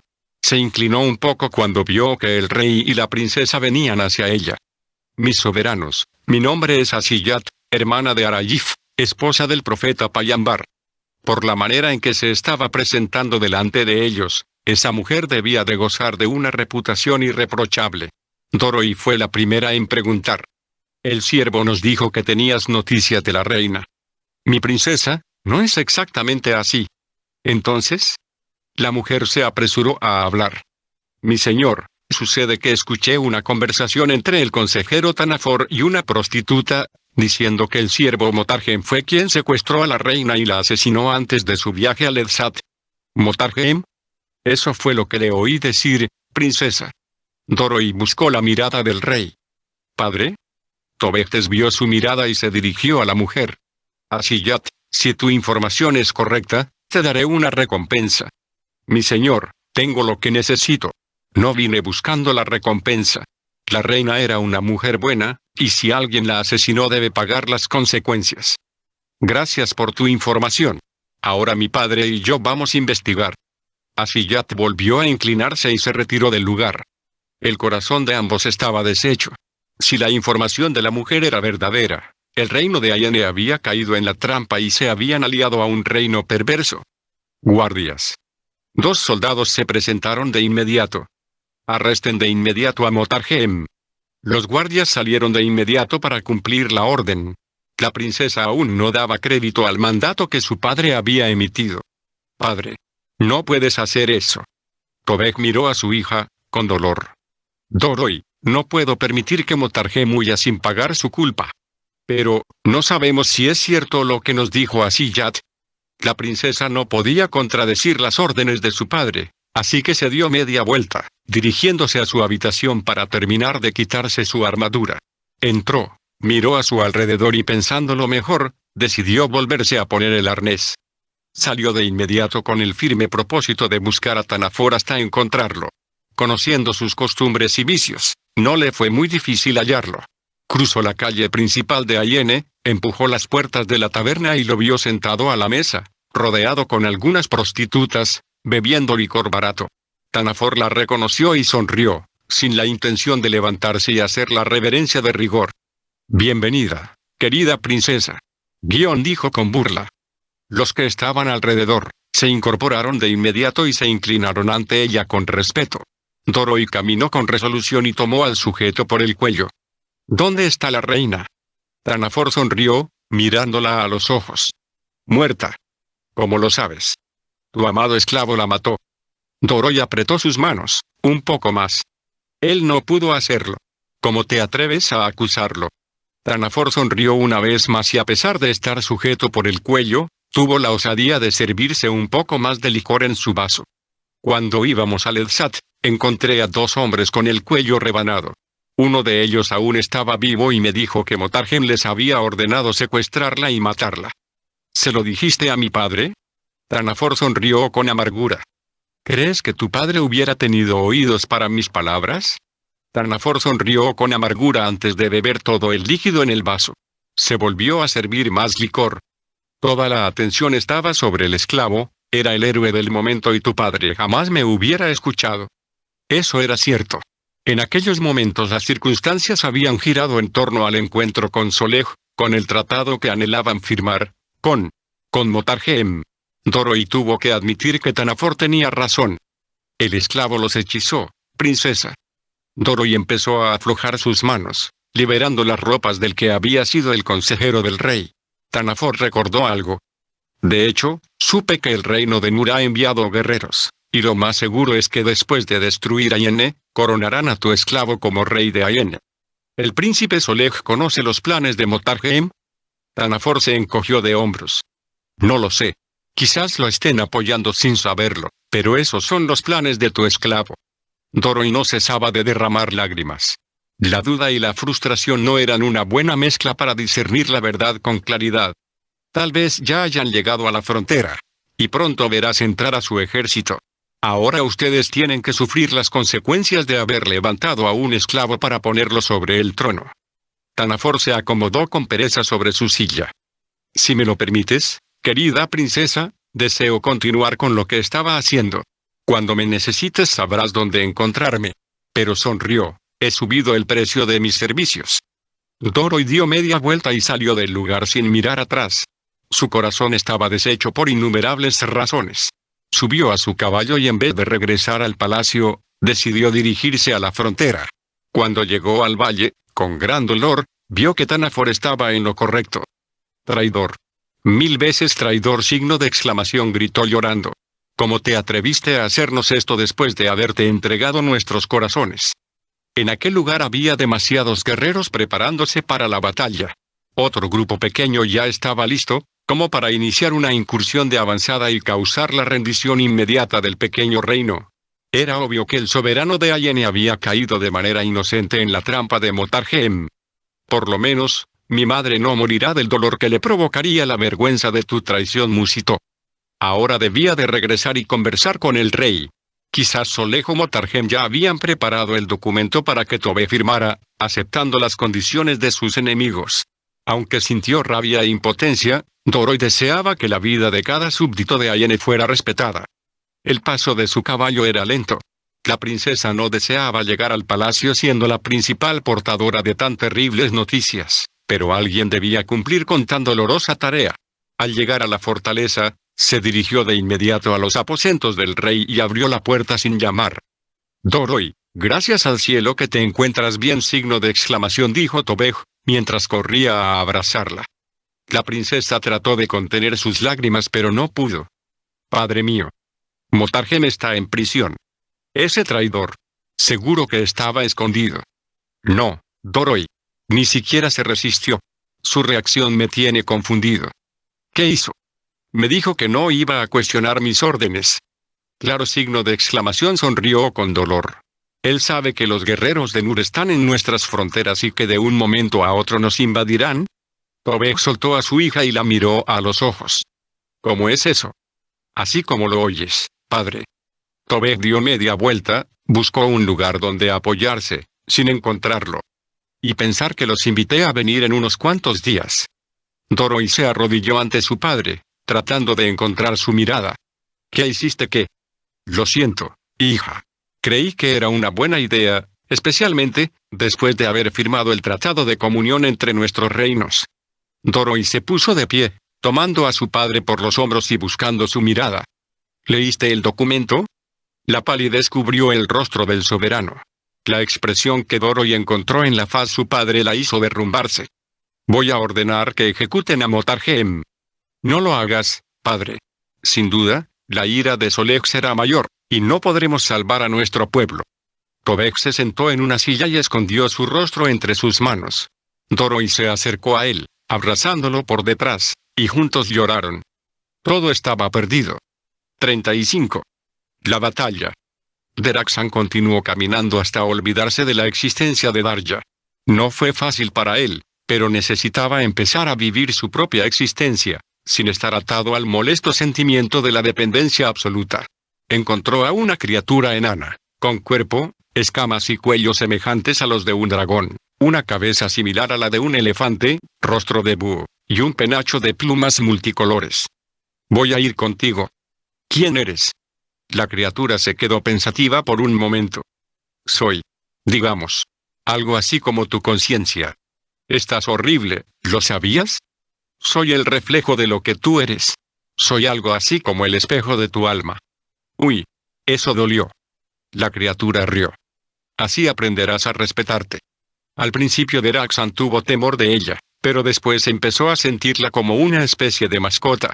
Era increíble que la criatura caminara a la misma velocidad que él, sin apartarse un solo minuto. Por tu apariencia, puedo deducir que vienes de la cascada de Baxes, ¿no es así? ¿Eso es tan evidente? La criatura rió. Tomando en cuenta que has pasado un trago muy amargo, te ves un poco más entero. Muchos no han sobrevivido una experiencia como la tuya. ¿Debo sentirme especial?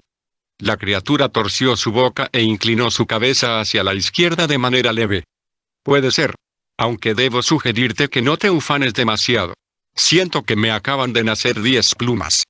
Deraxan sonrió. Solo estaba bromeando. ¿Olvidas que soy tu conciencia? Yo sé lo que sientes y no puedes negar que aún te gusta ser adulado. Deraxan sintió un golpe en su ego, y una escama cayó a los pies de la criatura. Nunca había visto una entidad como tú. ¿Qué eres? ¿Un dragón o un elefante con rostro de búho? En realidad represento algunas cosas en ti, tu pasado, tus recuerdos, tu conocimiento y tu vanidad. Deraxan sonrió. Menos mal que solo es eso. Es que no has visto mi lengua. Deraxan quiso saber la figura de ella. En otra ocasión, amigo. No soy atracción de circo. ¿Cómo te debo llamar? La criatura se detuvo un poco, como si eso le ayudara a meditar. Llámame Godsaste. Como el dragón que mató el príncipe Solej. La criatura elevó sus ojos hasta cubrirlos con sus párpados, con evidente enfado. Bah. Me tienen aburrido por compararme con él. Todo mundo lo hace, exhaló. Sí, llámame así, aunque no soy su pariente.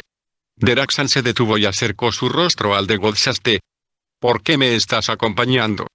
Soy, digamos, un suplemento extra, una cortesía de tu jornada en el desierto de Sarapa. Después de una experiencia como esa, algo debiste de haber aprendido. Los sentidos de Deraxan se alertaron. Lo he olvidado, Godsaste. La criatura se rió tan fuerte, que su carcajada rebotó en los rincones de ese valle. ¡Qué mala suerte! Eso significa que vas a tener que repetir el proceso. Si no aprendiste, tendrás que volver a repasar la lección. Godsaste presionó más. Vamos, Deraxan, no seas tímido y cuéntame qué aprendiste. Creo que tengo más dudas que respuestas. Ese desierto terminó de confundirme. Claro, es lógico. Es nada menos que Sarapa, el desierto de los espejismos. Entonces, ¿todo lo que sucedió en Sarapa fue una ilusión? El rostro de Godsaste se movió en señal de afirmación. Pero, ¿cuál es el propósito de los espejismos? A veces, los espejismos tienen que aparecer en la vida, como un aliciente que motiva al hombre a seguir caminando, forzándolo a continuar hasta alcanzar cierto punto en su desierto hasta salir de él. ¿Y cuál es el propósito final? Cuando vuelves la vista hacia atrás, puedes ser capaz de ver con claridad la amarga realidad de tu infructuosa perfidia. ¿Qué quieres decir? ¿No son malas las ilusiones? No siempre. Pues créeme que estoy arrepentido y avergonzado de haberme arrastrado peor que un gusano de letrina, por haber mendigado el amor de Darja. Godsaste no miraba el rostro de Deraxan, pero asintió, sin burlarse. Aunque no siempre, ciertas ilusiones son como burbujas, que el hombre se empeña en atrapar. A veces les hacen sacar fuerzas de flaqueza, obligándolos a caminar una vez más, a pesar de haberse dado por vencidos. Ustedes le llaman coraje, ímpetu, o deseos de triunfar. Su interlocutor tragó saliva, como si fuera una bebida más amarga que el ajenjo. De haber sabido, nos hubiéramos quedado en el oasis que nos encontramos en Sarapa. Por lo menos, allí fuimos felices por unos instantes. No te engañes, Deraxan. Muchos mueren porque se detienen en lo que ellos piensan que es un oasis. Dejan de caminar y mueren en una ilusión. Así hubieras muerto tú. ¿Y qué habría sucedido con ella? No lo sé, amigo. Soy parte de tu conciencia, no la de ella. Deraxan vio algo extraño en Godsaste. Estás cambiando de forma. Godsaste rió, divertido. Pensé que jamás lo notarías. ¿Y eso? Godsaste caminó un poco delante de Deraxan. Cada vez que tu orgullo es golpeado, pierdo una escama y eso me hace más ágil. Cuando recuerdas algo con gratitud, me fortalezco. Cada vez que recibes un consejo con humildad, pierdo una pluma. ¿Por qué una pluma? ¿Te sugiere algo la figura de un pavo real? Sí. Siempre lo he relacionado con el orgullo. Exactamente. Tengo curiosidad de saber cómo es tu lengua. El rostro de Godsaste se entristeció. ¿Qué sucede? Godsaste permitió que Deraxan pasara por delante, entrando a una senda angosta, donde solo cabía uno a la vez. La criatura continuó explicando. Mi lengua es el arma más mortífera que existe en el universo entero. Cuanto más hables con sabiduría y prudencia, se volverá más pesada e inútil para propagar la mentira. Aunque yo tenga el rostro del búho, que simboliza la sabiduría, solo bastará una palabra necia u ofensiva para transformar mi rostro en el de una serpiente, y será muy difícil que la gente te vuelva a ver como a un sabio. Deraxan puso toda su atención en el camino. En tanto seguía meditando en las cosas que Godsaste le había dicho. Por mucho tiempo guardó silencio y siguió adelante. Era una senda difícil de transitar y debía tener cuidado para no tropezar. La tarde empezaba a caer, pero el camino seguía iluminado, como si una lámpara fuera alumbrando, paso a paso, su sendero, hasta que por fin pudo llegar a la cúspide que coronaba ese valle. La jornada había sido lenta, pero no se sintió agotado. Sonrió con satisfacción. Hemos llegado, Godsaste. Pero la criatura no respondió. Deraxan ni siquiera se había dado cuenta que lo había abandonado en alguna parte del trayecto. A lo lejos, vio un ejército, dirigiéndose hacia Yenne. No conocía mucho de las estrategias de guerra, pero por las banderas que ondeaban y la formación que llevaba la caballería, era evidente que iban con la idea de conquistarlos. Sintió angustia en su alma. Las cosas no van a estar bien para esa gente. Con rapidez, empezó a descender yendo en dirección de Ayene, con el firme propósito de alertarlos. Con suerte podría llegar antes que los guerreros. La bajada era mucho más fácil que el ascenso, pero se tornaba mucho más peligrosa. Un paso en falso habría acabado con la vida del mensajero. Aún así, continuó corriendo, sin importarle caer por entre las rocas. Fue menguando su carrera, hasta que en cierto punto de su carrera, detuvo su paso cansado. Ya no había motivo para correr. La lucha se desarrollaba delante de sus ojos, de forma encarnizada. Decidió seguir descendiendo y dirigirse a Ayene, solo para comprobar cuánto daño había hecho el enemigo. La colina que estaba frente a él, ahora le impedía ver todo el desarrollo de la batalla, pero era evidente que los habitantes de Ayene no iban a sobrevivir. Siguió caminando, hasta entrar a la ciudad. Todo estaba en relativa calma, cosa que lo sorprendió. Tal vez los soldados habían detenido el paso del enemigo, que aún no había entrado a Ayene. Deraxan estorbó el paso de un hombre. ¿Sabes si el rey está al frente de sus tropas? El sujeto lo vio con extrañeza. Por supuesto que no. Su majestad está en el palacio. Deraxan supo lo que estaba sucediendo. Tal vez el rey estaba preparándose para ser conquistado, o quizá su ejército aún no le había llevado las noticias de que estaban a punto de sufrir una invasión. Corrió tan rápido como pudo hasta llegar a las puertas del palacio. «Están siendo invadidos», signo de exclamación le dijo al guardia. «¿Cómo?» «Lo que oyes. Yo mismo he visto lo que está sucediendo cerca de la frontera». El otro guardia corrió hasta los aposentos del rey para informarle. Tobek bajó de inmediato al salón del trono, encontrando también a Doroi. El rostro del extranjero lucía preocupado en extremo. «Me dicen que viste una batalla cuando venías descendiendo de la montaña». «Así es, mi señor». Su mirada se encontró con la de su hija. «Ya vienen, padre». Tobek suspiró. «Que el cielo se apiade de nosotros. Lo único que nos queda es esperar a escuchar sus condiciones». Deraxan no podía dar crédito a lo que escuchaba. ¿Se van a rendir? Doroi exhaló, frustrada y con resignación. «Es lo único que podemos hacer. Gracias por tu informe. Puedes quedarte afuera. Ordenaré que te provean comida y alojamiento». En tanto que Deraxan salía, uno de los guardias se presentó en el salón. «Mi señor, el capitán Armand de Nur, desea conversar con usted». El alma de Tobek se entristeció profundamente. «Hazlo pasar». Después de unos minutos, el Mobaresan Armand hizo su aparición. «Rey Tobek, paz». Doroi iba a replicar, pero se contuvo. De nada servía empeorar una situación como esa. «Capitán Armand, ¿cuáles son las condiciones de nuestra rendición?» Armand mostró contrariedad en su rostro. «Señor, me temo que no le entiendo». Doroi decidió suavizar su voz antes de hablar. «Capitán, mi padre desea saber cuál es el motivo de su visita al palacio de Ayene». «Señor, vimos a un grupo de guerreros del reino de Bad acercándose a la frontera de Ayene y decidí enfrentarlos. Le pido 1000 perdones por haber interferido sin su permiso». «¿Guerreros de Bad?» «Sí, señor. Hace unas semanas encontramos a 2 soldados con un corte en la garganta. Supusimos que eran de Ayene, y el príncipe Solek decidió enviar a algunos soldados a proteger la frontera». Tobek respiró con mayor tranquilidad. «Es cierto. El príncipe me iba a dar los detalles, pero fuimos interrumpidos por alguien. Estamos agradecidos por su protección, capitán Armand. Me retiro con su permiso, señor». Mientras Armand salía, Doroi se acercó al trono. «Padre, ¿crees que está diciendo la verdad?» «Solo hay una manera de averiguarlo. Hay que enviar a alguien de confianza al lugar». Después de 2 horas, un soldado entró al salón a corroborar lo que había dicho Armand. «Mi señor, eso fue una matanza enorme. Habríamos sucumbido ante las fuerzas de Bad, si los Mobaresan de Nur no hubieran resguardado nuestra frontera». El soldado salió de la presencia de sus soberanos. «Padre, ¿qué vamos a hacer con Motarhem?» «No lo sé, hija. Por lo menos, podemos ordenar que lo traten bien, ¿no? Dudo mucho que alguien lo quiera tratar mal dentro de este palacio. Se ha ganado el favor de todos». «Es cierto». 36. Sorpresa. Tobek se levantó temprano, como siempre. Por fin había llegado el día tan esperado.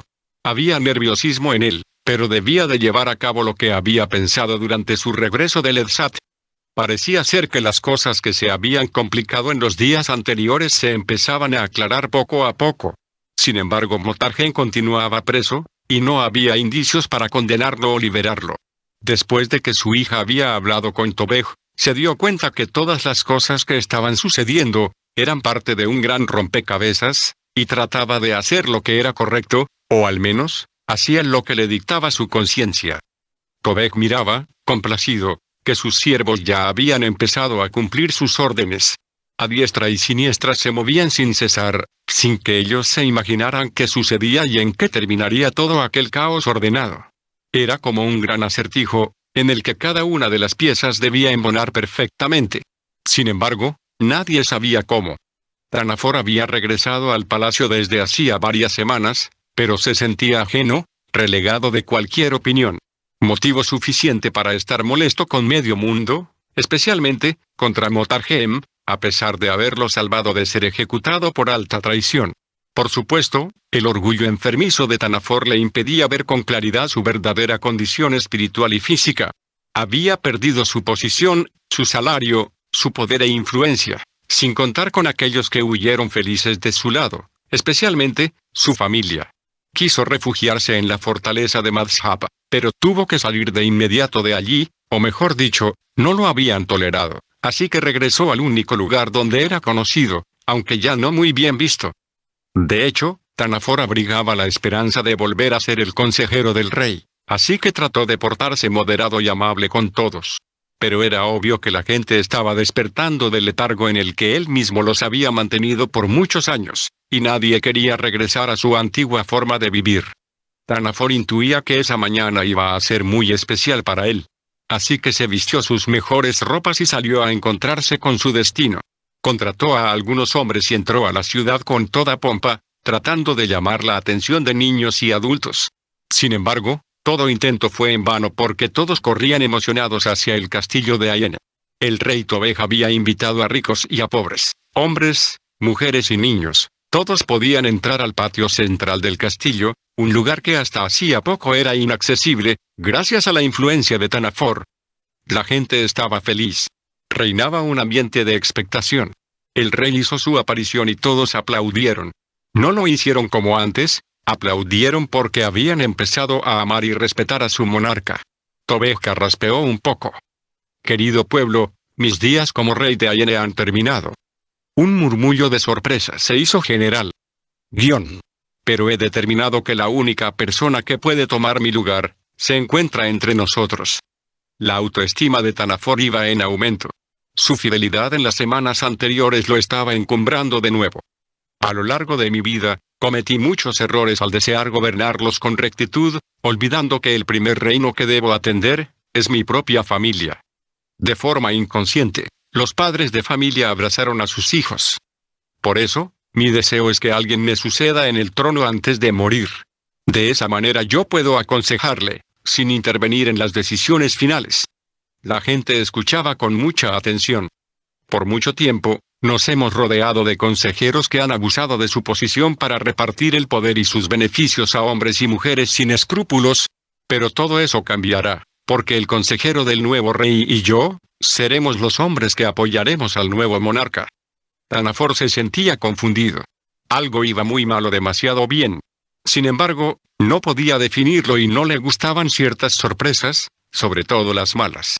Para su gusto, el rey le estaba dando muchas vueltas al asunto, pero trató de seguir escuchando con atención. Demasiada gente se entrena para obtener éxito, solo unos cuantos se interesan en prepararse para la grandeza. Porque la grandeza no siempre se ve como tal. Doroi puso su blanca mano sobre el brazo izquierdo de su padre y ambos se miraron con cariño. Todos hemos sido testigos de su comportamiento en el reino de Ayene. Ha sido un hombre íntegro. Esa es la mejor palabra para definirlo. Sé que ustedes lo respetarán y lo amarán tanto como yo. O por lo menos, como sé que lo ama mi hija Doro. Y el rey guiñó su ojo izquierdo, sonriendo travieso. Padre, signo de exclamación, se ruborizó la princesa. Todos rieron, incluso Thanafor. Las cosas se estaban poniendo más que perfectas. Hoy, por primera vez, celebramos una vida sin cadenas, sin ataduras. Estamos felices de que la obediencia haya podrido nuestros yugos. contentos de que el rey vive en nosotros, y que por fin la era de oscuridad ha terminado. Como ven, hay mucho que celebrar, sin contar que estrenarán un nuevo monarca. Otra vez, la gente rió con su rey. He invitado al príncipe Solej y su esposa Marjan, soberanos de Ledzat, y a la princesa Kimia, soberana de Makane Solj, porque queremos compartir nuestra alegría con ellos, sellando nuestra amistad con el reino de Nur. Todos aplaudieron emocionados cuando ellos aparecieron, uno a uno. Los soberanos se veían hermosos, sus rostros brillaban con compasión y amor por los habitantes de Ayene. Solej dijo algunas palabras al oído de Tobej y el rey asintió. La gente empezó a guardar silencio, al ver que el príncipe hablaría para ellos. Queridos hermanos de Ayene, nuestro corazón está emocionado al contemplar que el trabajo y sacrificio de Forotan no fue en vano. Marjan abrazó a la princesa Doroi, quien ahora empezaba a llorar, emocionada. Si él estuviera aquí, estaría tan feliz y agradecido, como yo lo estoy. Y créanme, hizo una pausa, él perdonaría cualquier cosa que debe perdonarse, porque los amó hasta el fin. Muchos rostros estaban bañados en lágrimas. Antes de proceder a la ceremonia de coronación, quiero decirles, que muy en contra de mi voluntad, les he traído de regreso a un hombre que los ama. Todos exclamaron sorprendidos, al reconocer a Batajove cuando se quitó la capucha que cubría parte de su cabeza. El príncipe Hawihat sonreía, mientras Dustia se lloraban con emoción. Quienes estaban al lado de Batajove, lo abrazaron fuertemente. Solej tuvo que esperar varios minutos, antes de poder decir sus próximas palabras. Que el Dios de la paz los santifique plenamente, para que ustedes se conserven irreprochables en todo su ser, espíritu, alma y cuerpo, hasta la venida de nuestro Señor y Príncipe. Todos aplaudieron. Tobej quitó la corona que estaba ceñida a sus sienes y la puso en el cojín rojo carmesí que estaba sobre los antebrazos de Doroi. Tobej sacó su espada, preparándose a posarla sobre los hombros del nuevo soberano. Tanafor se acercó. Sonrió para sus adentros, satisfecho. Bao, signo de interrogación, llamó Tobej. El capitán se hincó delante del rey, inclinando un poco su cabeza para escuchar con atención lo que Tobej le decía al oído.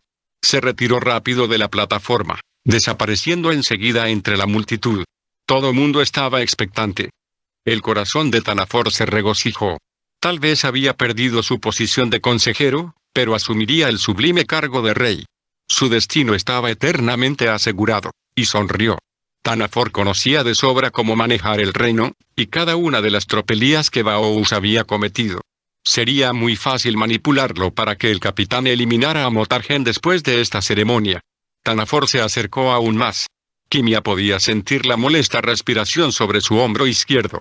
De manera discreta le dio un codazo que logró doblar un poco al lujurioso personaje. Minutos más tarde, Motargen subió. Miserable esclavo. Cuando regrese al palacio te colgaré de la torre más alta, susurró con odio. Motargen se hincó delante del rey, como Baous lo había hecho con anterioridad. De igual forma, Tobej le dijo algo en el oído, pero siguió hincado. Tanafor creyó ver lágrimas en el esclavo y se alegró por ello. La ejecución de Motargen sería esa misma tarde. Deténganse, signo de exclamación, alguien gritó entre la multitud. Todo mundo quedó inmóvil y en silencio, curiosos por identificar a la persona que había roto la solemnidad de la ceremonia. Las miradas se posaron en una mujer cubierta con una capa y un gorro grande, que ocultaba parte de su rostro y que corría hacia la plataforma donde estaban los soberanos. Los guardias quisieron detener a la intrusa, pero Kimia le abrió paso. Déjenla pasar. Cuando se descubrió la cabeza, todo mundo emitió un murmullo. Tobej y Doroi corrieron a su lado. Piroosi. Madre. Los tres se abrazaron y lloraron por algunos minutos. Era impresionante ver cómo los habitantes de Ayene también se les unían, expresando su alegría a través del llanto. Tanafor cubrió su cabeza y cambió de lugar. Madre, ¿dónde estabas? Piroosi acarició el rostro de Doroi. Mi amor, es la segunda vez que me llamas madre. ¿Lo has notado? Doroi asintió sonriendo, sin dejar de llorar. Piroosi debía explicar su ausencia. Miró a su pueblo con emoción. Pueblo de Ayene. Todos guardaron silencio. Fui raptada por orden del consejero Tanafor. De no haber sido por la intervención del capitán Armand y de la princesa Kimia, aquellos guardias me hubieran decapitado. La gente se escandalizó ante tal denuncia y comenzó a buscarlo entre la multitud. El traidor debía morir. Pero Tanafor no estaba dispuesto a ser capturado, y bajó de la plataforma, sin ser notado. He estado bajo los cuidados amorosos de Rahmat y Morbarid, a quienes debo muchos momentos de paz y gozo, a pesar de no podernos comunicar en nuestros lenguajes. La princesa Kimia me ha traído de regreso a Ayene, sin imaginarse que esta es mi tierra. Kimia lloraba de emoción. ¿Podemos continuar con la ceremonia? Signo de interrogación. Rió con nerviosismo. Todos celebraron su comentario. Tobej, Solej y Hawihat tomaron la corona en sus manos y sonrieron entre sí, con complicidad. Batagobe, acércate, ordenó Hawihat. Sin saber cómo reaccionar, el guerrero caminó hacia el frente y se hincó ante los soberanos por pura inercia. Apenas pudo darse cuenta que le estaban colocando una corona sobre su cabeza. La gente empezaba a lanzar vítores en honor a su nuevo rey. Armand se acercó a su amigo, que permanecía de rodillas, sin poder creer lo que estaba sucediendo en esos momentos. Capitán Batagobe, desde ahora eres el soberano de Ayene. Tanafor no podían creer lo que sus ojos contemplaban en esos momentos y su sangre comenzó a hervir. Miserable extranjero. Todo por culpa del esclavo. Signo de exclamación, maldijo. Enseguida, las princesas Kimia y Marjan sacaron sus espadas impartiéndole autoridad junto con Tobej y Solej, dando por concluida la ceremonia de coronación. Batagobe continuaba postrado, llorando por la emoción y empezó a ser rodeado por sus amigos. 37. La liberación.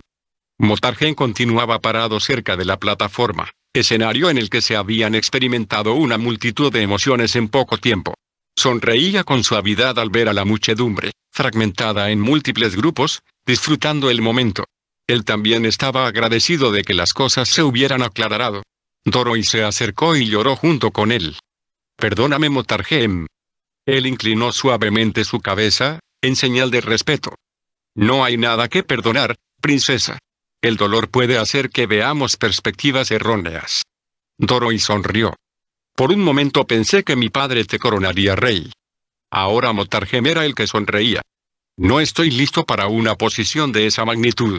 Ningún neófito debería ocupar cargos de poder o autoridad dentro del palacio por algún tiempo. Pero has mostrado tu lealtad al reino. Es cierto, princesa. Pero en el reino hay leyes que poco a poco se olvidan y por eso muchos han fracasado. No importa cuánta lealtad o conocimiento tengan las personas, el carácter de las personas es probada por el tiempo. Al final de todo, el carácter aprobado es lo mejor que cada persona puede ofrecer. Tienes razón. Si mi padre hubiera conocido mejor a Tanafor, jamás le habría permitido entrar al palacio. Pero aún así, la gente hubiera estado feliz si mi padre te hubiera cedido el trono. Lo sé, y eso me aterra. Doroi lo vio con incredulidad. ¿Por qué? A la gente les gusta lo novedoso. Casi siempre los que son más efusivos en el momento, son los que terminan rehuyendo al compromiso. Una vez que la emoción de la ocasión se enfría, las cosas vuelven a retomar su antiguo cauce de indiferencia, y el desencanto puede convertirse en un sentimiento permanente y letal. ¿Crees que eso suceda con el ascenso al trono de Batagobe? Esto es diferente, porque los habitantes de Ayene verán al rey y a tu padre caminando juntos. En mi opinión, así es como deberían llevarse a cabo los cambios en el reino de Nur. Al caminar juntos, ambos demuestran que confían en sí mismos, sin temer a la competencia, aprendiendo el uno del otro. El cambio de rey era algo novedoso en Ayene, por lo tanto, ambos debían estar apercibidos para que nada se saliera de control. ¿Qué te dijo mi padre, cuando estabas hincado? Me pidió que continuara siendo el consejero y guardia personal del nuevo rey, hasta que su majestad designe a alguien más. Tanafor hubiera deseado estar en tu lugar. Motargen rió, divertido. Él nunca estaría contento aunque haya alcanzado el trono. Su constante ambición de poder lo matará. Motargen vio a Batagobe platicando con Hawihat, con Dustiaseg, muy cerca de donde ellos estaban. El nuevo rey desviaba constantemente su mirada hacia ellos. Princesa, creo que alguien te empieza a buscar. Yo necesito encontrar a Tanafor para apresarlo. Batagobe encontró la mirada de Doroi y la invitó a ir a su lado. Ella sonrió con timidez y caminó hacia donde estaba el pequeño grupo, mientras Motargen se perdía entre la muchedumbre. Vio a Deraxan, sentado en uno de los bordes del puente levadizo del palacio. Tú eres el extranjero que se entrevistó con el rey, ¿verdad? Sí, aunque celebro que mi apreciación del peligro que corría esta ciudad, no fuera correcta. Ambos se estrecharon la mano derecha con fuerza. ¿Cómo es que llegaste aquí? Deraxan suspiró. Hace tiempo salí de Madshab con la intención de llegar a Movafagiat, pero parece ser que me extravié y llegué hasta aquí. Motarhem lo miró con curiosidad. Seguramente entraste a la cortina de Baxes por el camino de Nadem o por la fuerza. De otra manera no hubieras llegado hasta aquí. Sí, creo que tomamos la ruta de Nadem. Pero, ¿por qué dices que entramos por la fuerza? Sin convicción, Deraxan. Cuando no hay convicción no existe el arrepentimiento, y así se erran muchos caminos. El remordimiento se parece al arrepentimiento, y sin arrepentimiento no puedes entrar a la cortina de Baxes. Deraxan miró hacia el monte y suspiró. Es cierto. Obligué a una persona a entrar a la cortina. Eso fue lo que sucedió. ¿Y dónde está tu acompañante? Había dolor en el silencio de Deraxan. No sé cómo describir la palabra correcta, porque no sé si ella regresó a la entrada o a la salida de la cortina. Te entiendo. Está atrapada en las redes de la indecisión, dudando si soltar o retener. ¿Era tu esposa? No, pero la amaba con todas mis fuerzas. Te entiendo, amigo mío. A veces el príncipe permite que nos metamos a agujeros atractivos, porque pensamos que allí podremos encontrar un verdadero tesoro. Deraxan asintió en silencio. Y al final, solo nos hacemos daño. Bueno, solo te hiciste daño si no aprendiste la lección y persistes en regresar a tu verdugo. Pensé que ella me amaba. Me imagino que eso lo supiste desde mucho antes de que te abandonara. El joven asintió, avergonzado. Amigo mío, Dios nos dio suficiente inteligencia para reconocer si alguien nos ama.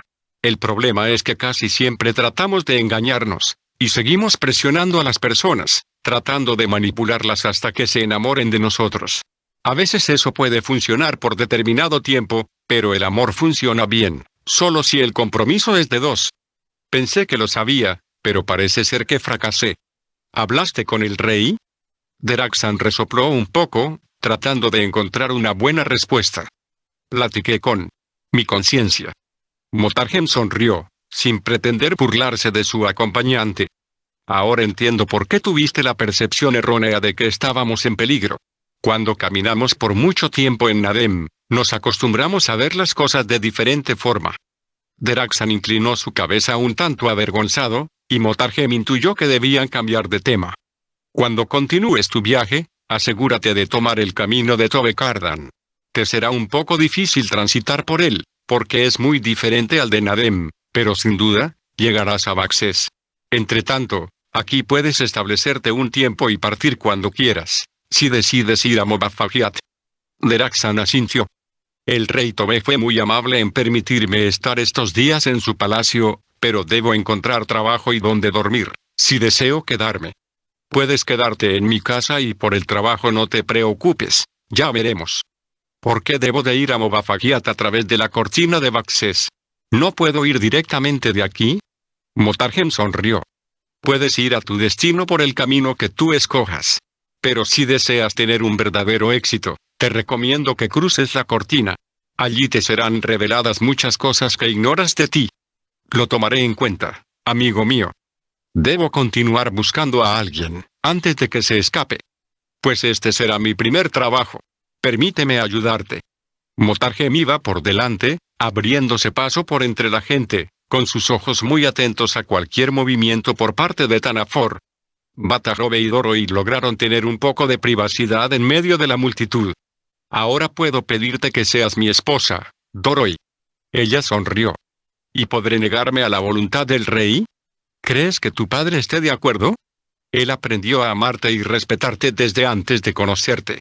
Se tomaron de las manos, y juntos caminaron hacia la plataforma. Tobej y Piroosi, que contemplaban a la pareja con detenimiento y llenos de emoción, decidieron subir al estrado también, intuyendo que algo importante estaba sucediendo. Cuando el pueblo vio que los cuatro estaban arriba, comenzaron a hacer silencio y Batarobe alzó su voz. Pueblo de Ayene, deseamos anunciarles que nuestras vidas se unirán en matrimonio. Todo mundo gritó de alegría. El regocijo era general y todos aplaudían. Todos, menos uno, que ya comenzaba a urdir un plan siniestro. Tobej y Piroosi invitaron a los demás soberanos a unírseles, y los monarcas volvieron a subir a la plataforma. Marjan se acercó a ellos con un jarrón de oro, el cual contenía agua pura. Conforme a la tradición de Bad, en la ceremonia del pacto matrimonial, el hombre juntaba sus manos mientras el sacerdote vertía agua en ellas para que la mujer pudiera beberla, como un símbolo de obediencia absoluta a su marido, sellando así el pacto matrimonial. Pero cuando Solej se casó con Marjan, había instituido una nueva forma, al haber tomado las manos de la princesa entre las suyas, abriendo también las de ella para que Marjan recibiera el agua en sus propias manos. Ante el asombro de todos los presentes, el guerrero se había inclinado para beber el agua de entre las manos de su amada. Y eso era justamente lo que Bataglove estaba haciendo en esos momentos. Irguiéndose miró a los ojos de su hermosa princesa. Tu nombre ya no será Doroi. A partir de estos momentos, eres Nafs, el alma de mi alma. Y pongo a los cielos y a la tierra por testigos de mi amor eterno y respeto por ti. Mi pensamiento, mi alma y mi cuerpo solo te pertenecen a ti, hasta el fin de nuestros días. Con la ayuda y guía del rey. Solej y Marjan sonreían, felices. Él le acarició su vientre abultado. Desde la ceremonia de Solej y Marjan, el reino de Bad había restringido la ley de poligamia, cuyos efectos habían sido devastadores en la autoestima femenina. La princesa Nafs lloraba emocionada, mientras el nuevo rey le besaba sus manos. Rey Bataglove, pongo a los cielos y a la tierra por testigos de mi eterno amor y respeto por ti. Te acepto como mi señor, como mi esposo, el dueño de mis pensamientos, compañero en esta vida y en la eternidad. Renuncio a mi posición de princesa para convertirme en tu esposa, permitiendo que ahora seas tú quien gobierne mi vida, decía emocionada, la princesa Nafs. Las princesas Kimia, junto con los guerreros más fieles de Nur, rociaron con agua de flores y fragancias a la pareja de recién casados, bendiciéndolos en el nombre del rey. La gente aplaudía con verdadero gozo en sus corazones. Los días de oscuridad estaban a punto de ser olvidados.